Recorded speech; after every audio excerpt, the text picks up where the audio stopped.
Сайн байцгаана уу? Монголын санхүүгийн мэргэжлийн шинжээртэй холбооны ээлжид нээлттэй хичээлийг эхлэв. Энэ хичээл нэгдүгээр энэ хичээл хувийн гурвуудын эдийн засгийн үнэлгээ өгөх өмнөх хичээлдэр авч үзсэн хичээлийг үргэлжлүүлэн авч үзэх юм аа.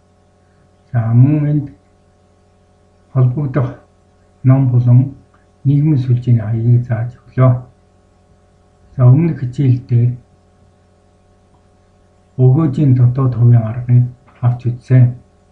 За өмнөх хичээл дээр бол өгөөжийн дотоод хувийг 11%-аар төсөөлөн авч тооцоход мөнгөн орлогын өнөөгийн үнэт нь анхны хөрөнгө оруулалтаас 60,328 төгрөгөөр илүү гарч байсан тул мөнгөн орлогын хоригдуулалтын хувийг 11-ээс 14 болгож нэмэгдүүлж холбог тооцоог доорх хүснэгтэнд харууллаа. За ирээдүйн дүн бол хөрөнгө оруулалтын үр ашгийг хүртэх 4 жилд бол 1,300,000 төгрөг байна. За өнөөгийн үнэсний хоригдуулалтын хувийг бол 14 болгож өсгөж тооцсон. За ингээд хөрөнгө оруулалтын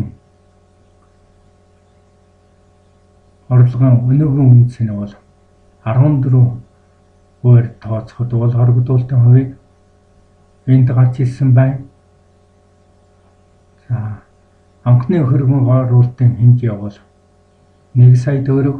За эндээс цэгэр мөнгөн орлого бол нэмэгдэнтэй 8,082 төгрөг болж өмнөх тооцоонд дурдсан 60,328-аас бол буурсан байна. За тэрчлэн энд мөн хөрөнгө оруулалтын зарлаа нөхөх шаардлагатай хугацааг мөн жил сараар авч энд тооцлоо. За өмнөх хүснэгтийн сүүлчийн багамны эдгээр тоог бол энд дараагийн хүснэгтийн 2 дахь баг нь шилжүүлэн энд тавьсан байна. За анхны хөрөнгө оруулалтын дүн бол 1 сая төгрөг.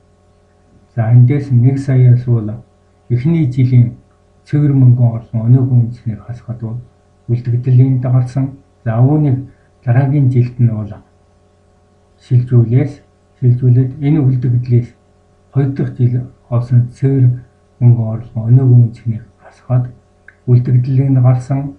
За 3 дахь жилд бол энэ үлдэгдэл бол шилжээд үүнийг цэгэр мөнгөн орлого өнөөгийн үнэснээр нь нөхөд үлдэгдэл энэ гарсан.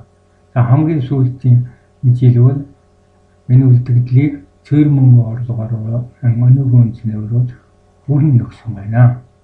За ингээд хамгийн сүүлчийн багамд бол өнөөгийн үнэснээр зарлаа нөхөх шаардах жил бол энд бүтэн 3 жил дээр мөн жилийн бутаргай хэсэг болох 0.86 гарсан байна. За энэ 0.86-г мөн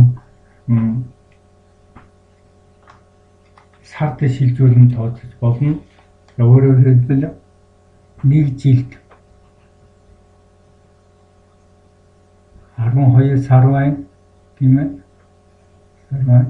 За тэгвэл бидний тооцоор 0.86-д бол хэдийн сар байх вэ гэхээр бол энд бол ингээд хооронд нь үржүүлээд өөрөөр хэлбэл 12-ыг үржих нь 0.86 гэхээр бол 10 сар 132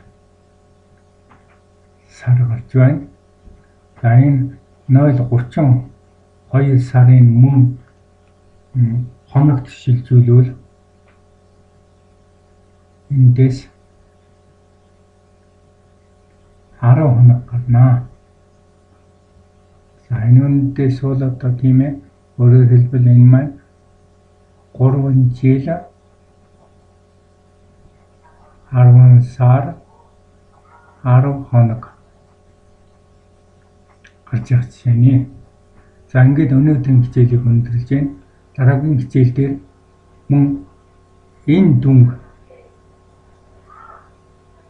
тэг болгож хэмжээнд эцэг хорогдуулалтын хувийг бол олж тооцох ёстой. За үүнийг тэг болгохын тулд бол энэ 14 гэсэн хоригдуулалтын хувийг бол нэмэгдүүлж өөрөөр хэлбэл 15% болгон тооцох жишээг дараагийн хичээл дээр авч үзнэ. За ингээд өнөөдрийн хичээлийг өндөрлөж байна.